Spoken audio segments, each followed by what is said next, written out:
Hey Gayatri, how are you? Hi, I'm good. How are you? Very nice to see you. I know it's been a long time after a long um, break, actually, with different festivities and so True. much going on. I know summers are always busy, but so nice to have you back and very excited for today's topic actually and today's speaker. We are bringing in a friend. Her name is Vickie. She's our special guest for today. And Vickie, a little bit about Vickie is she is born into a Chinese Muslim family from China, and but she moved to America when she was 4 years old. She loves writing and journalism and is now working in Silicon Valley at a startup. And she's now practicing Bhakti Yoga. And what really attracted her to Bhakti Yoga is the clarity of philosophy. I think she's here now. We can ask her about, her background and what really sparked the interest in the spiritual life that she is now in. Hi, Vicky. Thank you so Hello. much for joining us today. Hey, Vicky. Nice to see you. Nice to see you both. Thank you for having me. It's so joyful to be here on Spirit Talks. Oh, it's our honor, really, to hear about your life experiences and what really brought you to the practice of spirituality. Yeah, we are grateful you're here. Thank you. Thank you. I'm feeling very grateful. Tell us a little bit about your childhood, your family, and your background. So Ananga just mentioned that you were born in China. Yes, yes. Tell us a little bit about you growing up in China and then moving to the States at quite a young age. Yeah, I was born in Xi'an, China. It was the capital before Beijing and the end of the Silk Road. At the time, the name of the city meant perpetual peace. And I just thought, this is it. I'm going to grow up here. But my mom had different plans. She finished her PhD and she got a job here. And she's my role model because she's always breaking boundaries and just setting off and putting her mind to it and getting it done. And so before we knew it, our little family was transported to a completely new, exciting environment. Just my mom, dad, and me. My whole family's still in China. And we started over in San Jose, California. Oh, so So, you moved straight from China to San Jose. Yeah, Wonderful. And that was around the age of 4? yes. And it was the year approximately 2000. Oh, that is amazing. And did they have secured futures here? Both of them got jobs, and that's how you all moved? Yeah, that's a great question. My mom certainly had a job offer, but she told me I had $30 in my pocket. I was approximately 30 years old, and I had you, my little baby, and I needed to figure things out. that is so sweet. Wow. So That you were is so great. small, right? You were so little. But what changed for you, for your mom, when you both came here? Yeah, I got to witness her growing up throughout this journey too, because we navigated so many of the same new things together. And I was learning English. For children, it's kind of fast because Hmm. in adult life, your language is pretty ingrained. And so she would ask me for help here and there. We were both simultaneously experiencing this new world from different perspectives, but supporting each other through it all. Wow. That is amazing. I mean, the whole thing that you mentioned, that your role model for breaking boundaries, your role model for breaking boundaries is Her mother, yeah. yeah. I mean, I can totally see that, because coming to a new country, learning a new language, settling into the different kind of work culture, lifestyle, that's a lot of change with a little baby. Yeah. That's amazing. So, what really interested you in taking on the path of spirituality? What kind of upbringing were you raised in a naturally spiritual family? Like, I always think, I think for Mm, myself, I grew up in a very spiritual, I saw bells ringing constantly in the mm. house. And, even before we left for home, we had to pray. It was just engraved in our lifestyle. Did you grow up with something like this, or what kind of lifestyle did your parents have in terms of spirituality? Yeah, thank you for asking. They both grew up Muslim in very religious families, and my mom and my dad, they were very duty bound. They had an arranged marriage out of duty, and they both said, we didn't really have a negative experience, but we're also not attached to the idea of enforcing a practice upon you. And I just remember still, even though I was 5, very deep feeling from my mom that she kept God deep within her heart. So I felt that you were saying this in another episode of taking shelter internally under the wave rather than trying to face the wave. And I felt that she always took shelter internally. So she told me a few basic principles. She just said, um, we're Muslims, so we don't eat pork, and you shouldn't waste food ever. And you should believe in God, but I want you to know that you have free will, and it will be more meaningful if you choose your way of relating to God. I want you to find this way, but I want you to choose it. And of course, I have hopes and dreams of what you will choose and how you will live your life. But for me, it's worth it to wait for your choice out of love. So that really stayed with me throughout my whole life. Undoubtedly, she's your role model.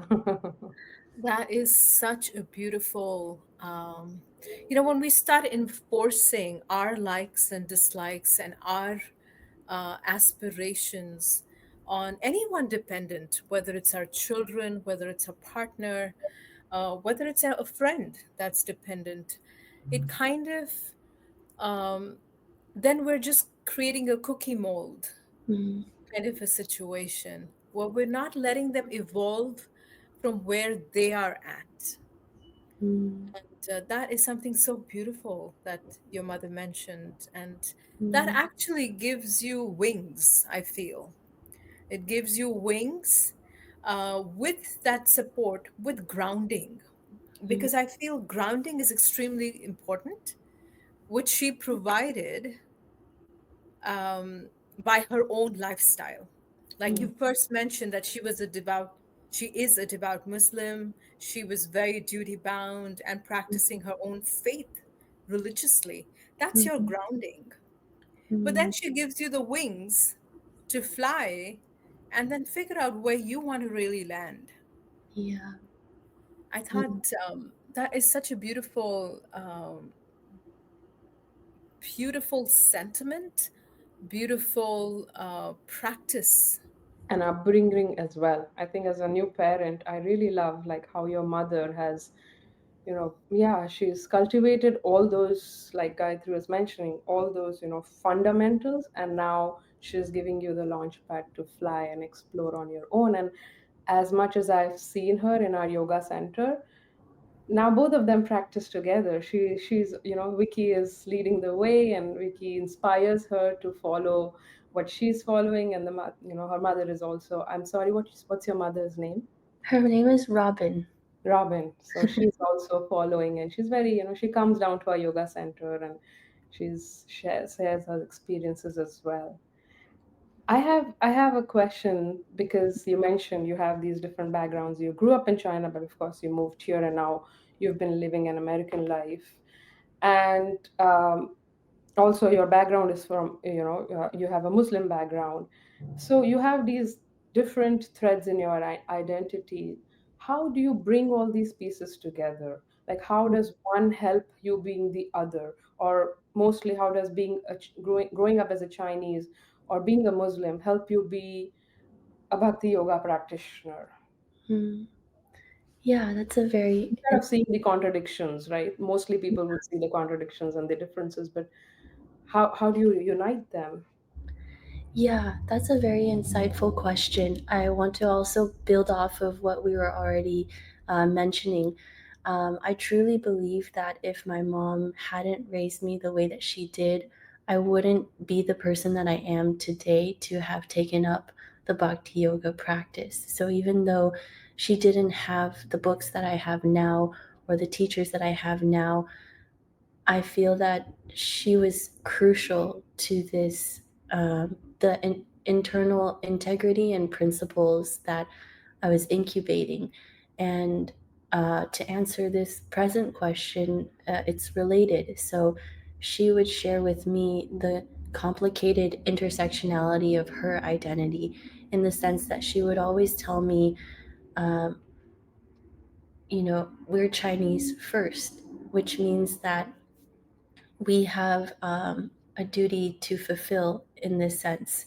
So when she was growing up, she faced much more backlash for her identity in China than I faced in America. Uh, and she would explain that the way that our Muslim community in China is guided is that we believe that we need to act for the greater good of the people. So my grand uncle, he was an imam. He was a leader for our community, and he would maintain cordial relationships with the government to um, ensure and uplift the safety of the community. So, in that sense, Mom is like a priest. Yeah, yes, yeah. yes. And he was really a monolith and beacon for our whole family. And I see uh, Swami Prabhupada, who spread Bhakti Yoga to the West in a very similar way, in that everyone could go under his wing for shelter. And with this principle, he always said, um, it's really like a principle of humility that we're here to serve, and with that, we have the peace to protect our community. And so when I think about um, who I am today, with the life that my parents have given me, I draw strength from these principles that my family gave me, that um, I can be complicated, and at the same time, this is the freedom of expression of my soul. And in this way, I'm paying homage to everything that they have taught me and every ounce of love that they have given me, as well as everything that they sacrificed in their lives for not only the hopes and dreams of their grandchildren and grandchildren's grandchildren, but for their community at large. And I think that they had it a lot harder than I did. And like you were saying, my mom was able to just encourage me to spread my wings. And for a long time, I was a little bit overwhelmed by that independence because I felt like I had nowhere to land. And I could see as I was going by so many nice nests of Mm. comfortable families and just thinking like I would like to be in one of those, but there wasn't the right fit. And so I just kept going. Um, and for a long time, I felt very lost because of that. But I'm really happy that I waited for the right nest. And when I did have that moment, I felt like it was worth the wait for my mom and um, for my grand uncle as well. I didn't um, have as much time with him as she did, but he gave me my Arabic name, and to me, he's a pillar in my life and in my family. You said something so beautiful.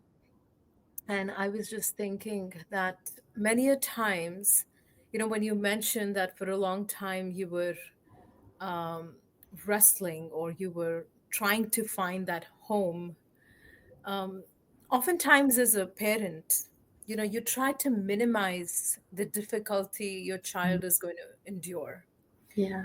and we don't realize that by doing that, you actually don't allow them to grow. Mm, It's that example of a cocoon.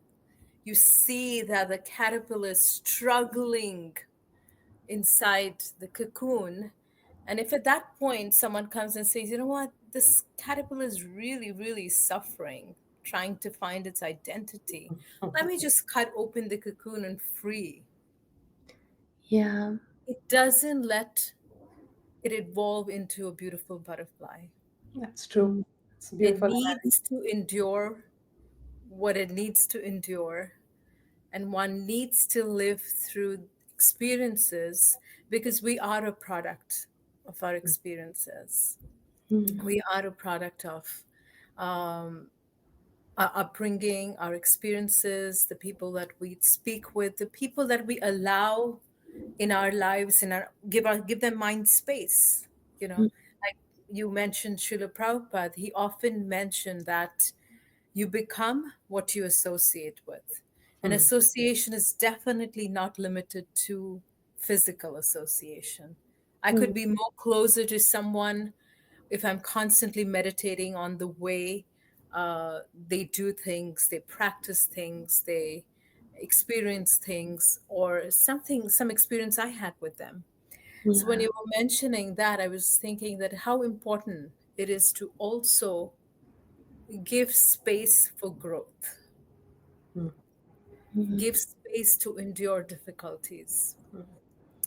You yeah. know, I just heard this funny quote. It says that strong men create easy times, Mm, and easy times create weak men, and mm, weak men create difficult times, and difficult times create strong men.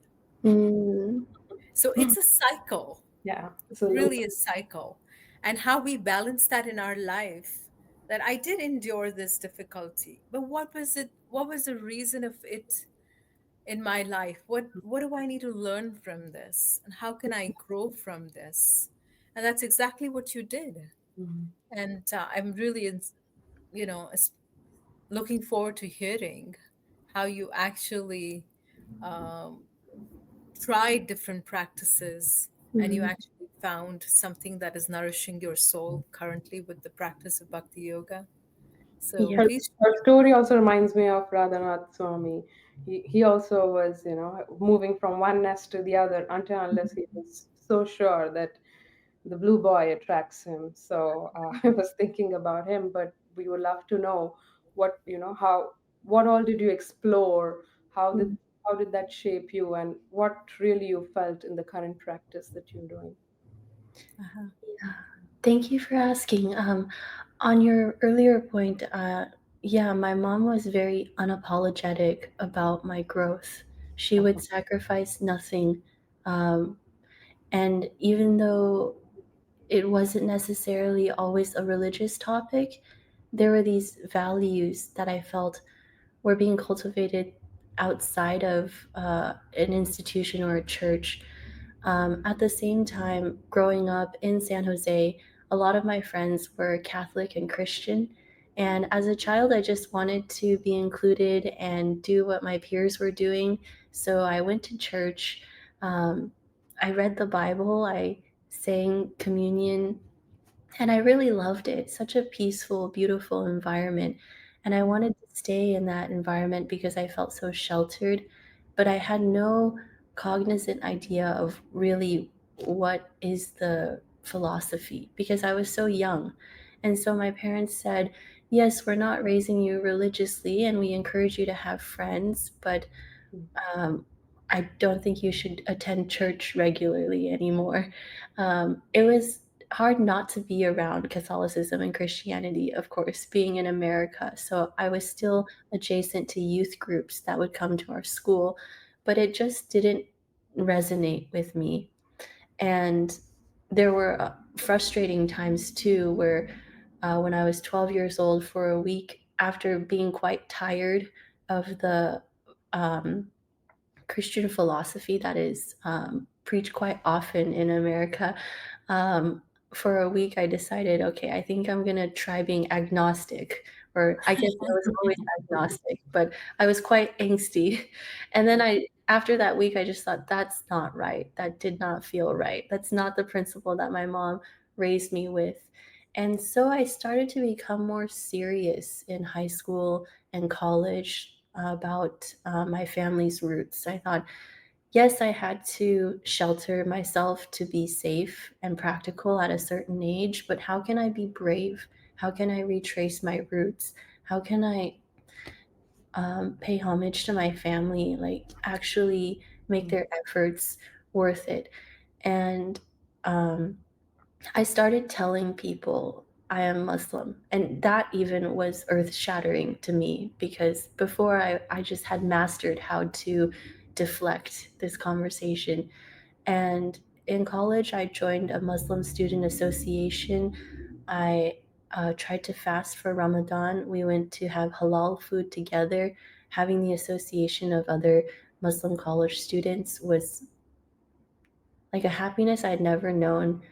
And my mom started practicing Buddhism after her divorce, and I could see the effect that it had on her. She vowed, I will meditate every single day. And I thought, whoa, that's intense. And when she actually accomplished it for a year, I just remember feeling so amazed by her. And one time someone broke into my car, so I asked her for some help, and she said, the best thing I can tell you is just chant. So we sat down, and she said, just focus on the mantra, don't try too hard. And after that 30 minutes, I felt so good, and I thought, okay, she's onto something here. I would really like to be a part of it, but I didn't resonate with her teacher. And so I thought, I would like structure.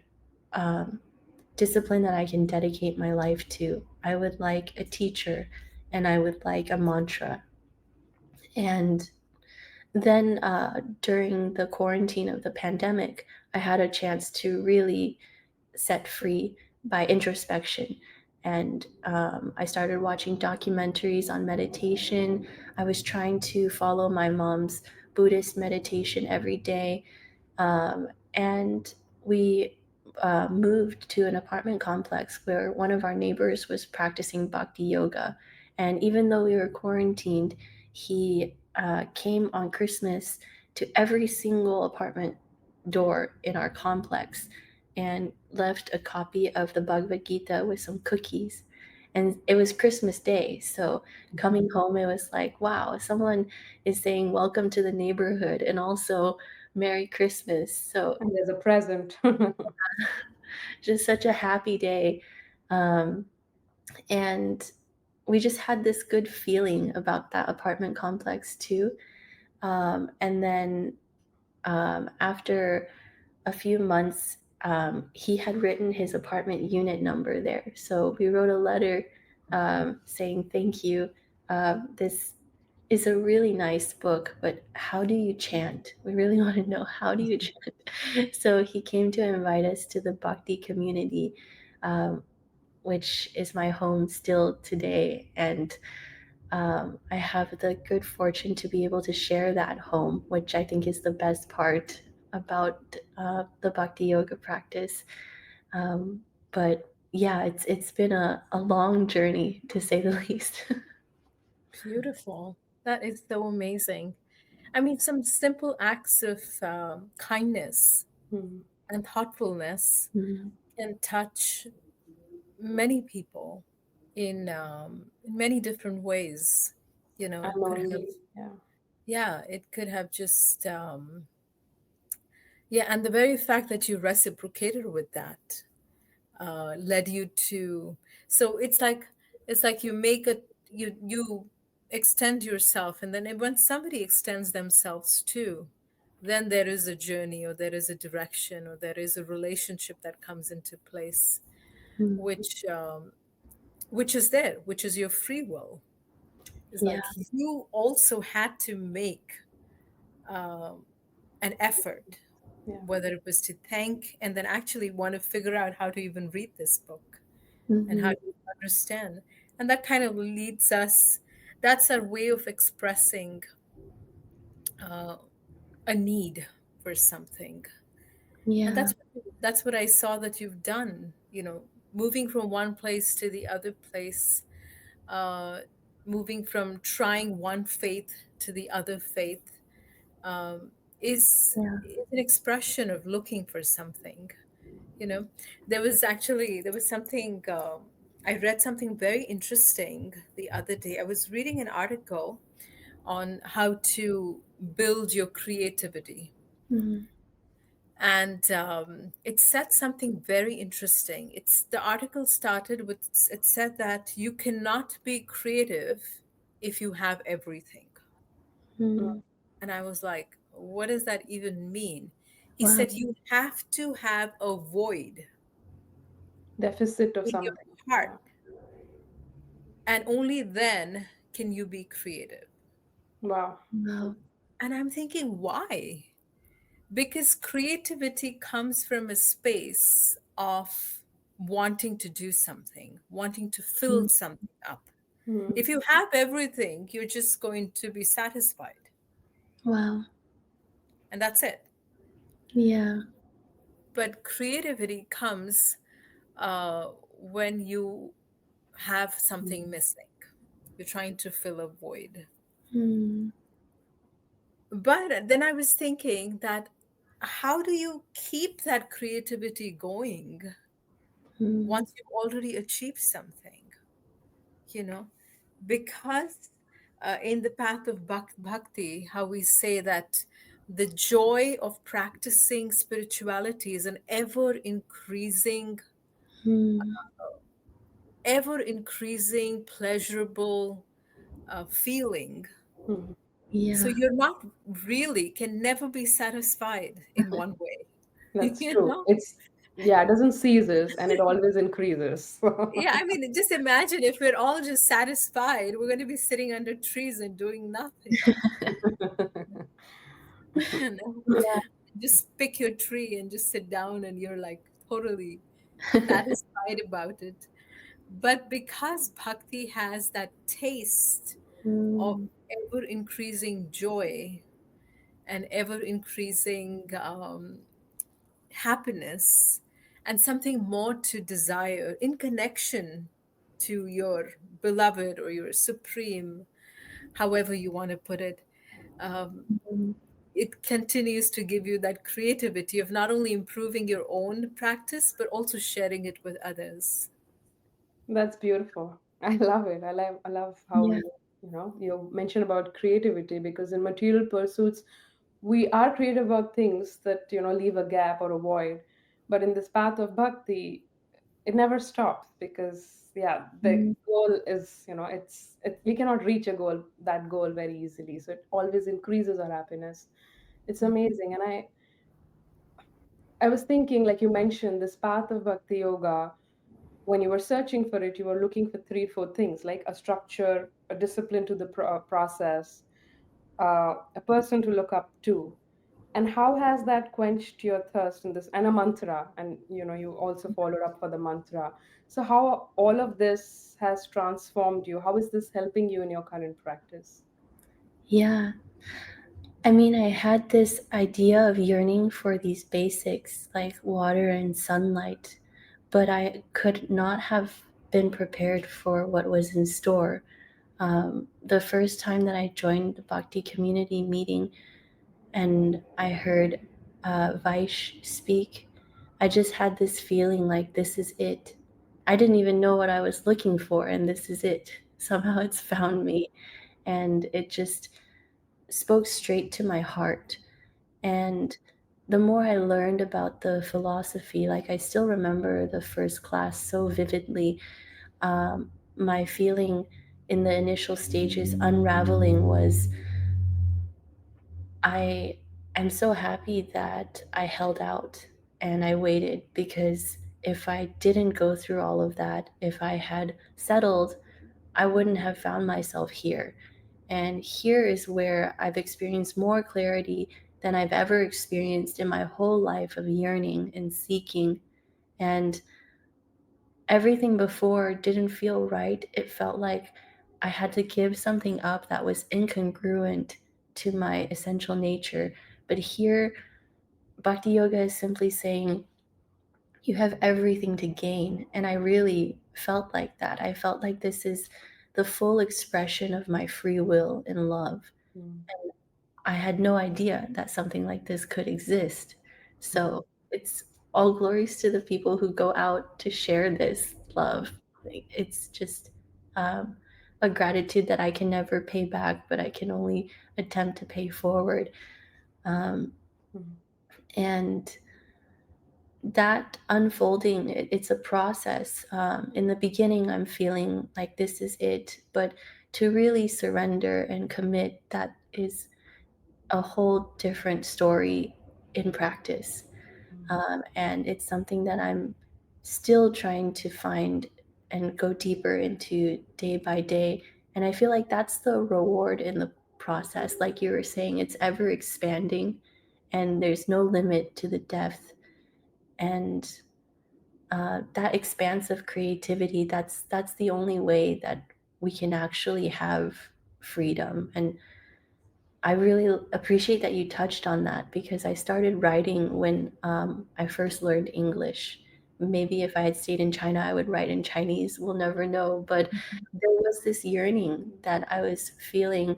I remember I really wanted a best friend when I was 5, 7 years old. And so I wrote all these stories about having a best friend, and writing was my safe space. mhm, And yeah, I think that the spiritual journey is very similar because you have to be quite brave and um, unapologetic in your authenticity to actually be able to find the suitable place for your soul, which is what I feel I've found in Bhakti Yoga. That is beautiful. And to the very point that you mentioned, that to find a suitable path, a suitable place, even within organizations, everyone is at so many different levels and so many different experiences of their own. mhm, Even while we all are trying to practice the same bhakti yoga, Mm, we can be on very different levels. And I'm not talking about, it's a journey. So we're all trying to get there. We're all trying to grow on the path. Um, so, the way, so beautifully you mentioned that I want to pay it forward because I can never pay it back. mhm, Is That's what Bhakti Yoga is really about, moving forward, uh, mm, but always knowing that there is a lot that people have put in mm, so that you could move forward. mhm, yeah. And similarly, when you are actually moving forward, you're actually going to be the back of so many other people that you Mm, come across. So, it's amazing how Bhakti Yoga lets you be a tree, a root, shade, and the fruit at the same time. It allows you to be a shelter for someone, it allows you to be a mm, friend for someone. And mhm, I've often noticed that people that take up to the process of bhakti yoga are people that are looking for relationships. mm, yeah. When I say relationships, because there's several other practices that talk about going internal and Mm, then just staying internal, mm, yeah. and just, so it's becoming more and more, becoming separate from everyone else. But you were talking about the bhakti community. Community means coming together, not just doing Yeah. it. And that makes a very difficult journey easy Mm, when we do it together. I personally, in my opinion, I was also very, very attracted to yoga, meditation, and naturally that gives you attraction to Buddhism. Mm-hmm. But then that void of wanting to share this with others uh, Mm-hmm. led me to Bhakti Yoga, because in Bhakti Yoga, there is that spirit of being together. Hmm. There is that spirit of walking together or growing from each other. And I often like to give this example of, in our scriptures, they say that bhakti lata bija. Bhakti is like a lata, and lata is actually translated as a creeper, Mm-hmm. you know. Hmm. And a creeper cannot exist without support. Mm-hmm. If you really want, there's two natural qualities of a creeper. It didn't say bhakti tree alone. You they talk about bhakti tree, but the scriptures actually say Mm-hmm. bhakti lata bija. So lata that grows from the seed, and a lata means it needs a support system, which actually Bhakti Association, a Bhakti community, Yeah. provides for us. Um, and that's our relationship, that's our association, that's our collective approach of helping each other, and hearing from someone and then also paying it forward is what I think makes Bhakti really, really beautiful and wholesome. It makes it really a wholesome package to really satisfy the soul. Yeah. Something that resonated with me also was when Vicky mentioned that it's bringing your, unapologetically bringing your authentic self. So we are all on a journey, on that trip or road trip to our end goal, but we are being our original selves, and we are not judged or we are not condemned for who we are. We are accepted for who we are. And we have people we can look up to, and we have peers who can accept us for what we are. And then, as you were saying, mentioning that we are creating the back for new people to join, and to come and take up the path of Krishna consciousness. So it makes it very beautiful. Yeah. Yeah, I really resonate with both of what you're saying. On one hand, growing up as an only child, I really missed having that big family feeling. But also, I was so used to being alone that sometimes it made me uncomfortable. I didn't know how to navigate relationships because I didn't have to, but I Mm, knew I really wanted that. And coming into community and just seeing all the colorful variety that everyone brings to the community, and how much love and support there is throughout the community, that is one of the most rewarding aspects of bhakti yoga. Like you're saying, it's the I believe it's the highest truth, but it's accessible at the mm, most um, foundational level. That this sense of community and relationship is really about meeting everyone where they're at, and there's so much to learn from each other. And on the regard of being unapologetically authentic, that you were saying, um, I really feel that it's it's in these real relationships where, for me, what I've experienced, a lot of bhakti yoga practitioners that are much more advanced than I am, they're my real friends because they show me my real face, in the mm, sense that, like a mirror, they're always there to remind me. And that's that real communal bond of truth coming out of love.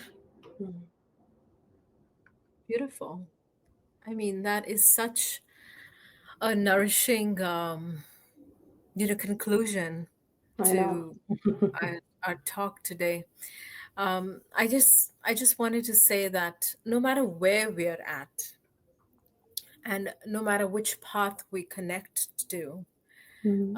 as long as we're realizing that there is a higher, there is something higher and above us that actually means well for us, and how we find a relationship with that is totally our own journey.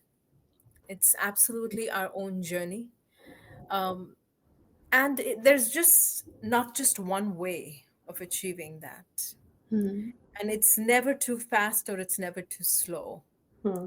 If somebody needs to reflect and be convinced, and when your mother allowed you to do that, it actually it actually makes you thoughtful.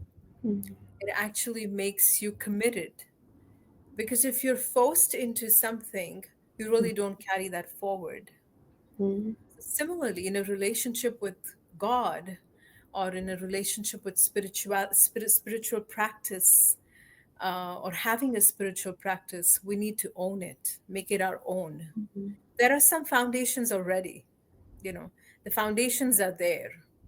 Of every spiritual practice will talk about a relationship to the higher self. Mm-hmm. Every spiritual practice will talk about values and ethics.